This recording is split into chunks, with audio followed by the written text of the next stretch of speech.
జీవితంలో ఎదుర్కొనేటువంటి కొన్ని విధములైన కఠిన శ్రమలను గురించి మనం చాలా కలత చెందుతాం. దేవా, లోకములో అందరికీ లేని పరిస్థితి నాకెందుకు ఇచ్చావు? అందరూ తమ తమ తల్లిదండ్రుల్ని కలిగి ఉన్నారు, నేను ఎందుకునైనా తండ్రి లేని దాన్ని అయ్యాను, తల్లి లేని దాన్ని అయ్యాను, తల్లిదండ్రి ఇద్దరు లేని దాన్ని అయ్యాను. నేను ఎందుకయ్యా ఇలాంటి భర్తను కలిగి ఉన్నాను, ఇలాంటి భార్యను కలిగి ఉన్నాను, ఇలాంటి పిల్లల్ని కలిగి ఉన్నాను, ఇలాంటి తల్లిదండ్రులను కలిగి ఉన్నాను. కొంతమంది కొన్ని కారణాలను బట్టి దుఃఖపడతారు. దేవుడు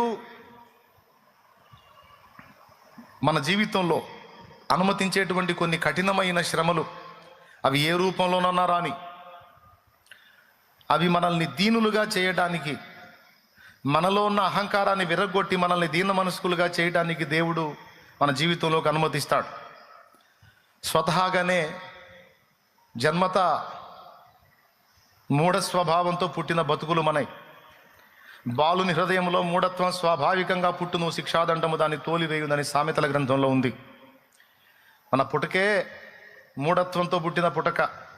వాడికి తెలియదు, ఒకటి చెబితే వినడం, అంతా పెడద్రం నడమంత్రం అన్నట్టు. అలాంటి పుటక పుట్టాం, అలాంటి బతుకు. అయితే మరి ఆ మూఢత్వాన్ని, ఆ పెడద్రాన్ని, ఆ నడమంత్రాన్ని, ఆ అహాన్ని మనలో నుండి తోలివేసేదాన్ని దేవుడు వినియోగిస్తాడు. దాని పేరు శిక్షాదండం. బాలుని హృదయంలో మూఢత్వం స్వభావ సిద్ధంగా పుడుతుంది, శిక్షాదండం దాన్ని తోలేస్తుంది అన్నాడు.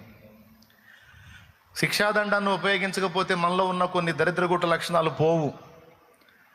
కనుక దేవుడు మనందరికీ ఎవరికి తగ్గ శిక్షాదండాన్ని వాళ్ళకు ఉపయోగించి ఎవరిని ఏ విధంగా తోమి లైన్లో పెట్టాలో దేవుడు ఆ విధంగా తోమి లైన్లో తెచ్చుకుంటాడు. అది దేవుని పద్ధతి. దేవునికి స్తోత్రం.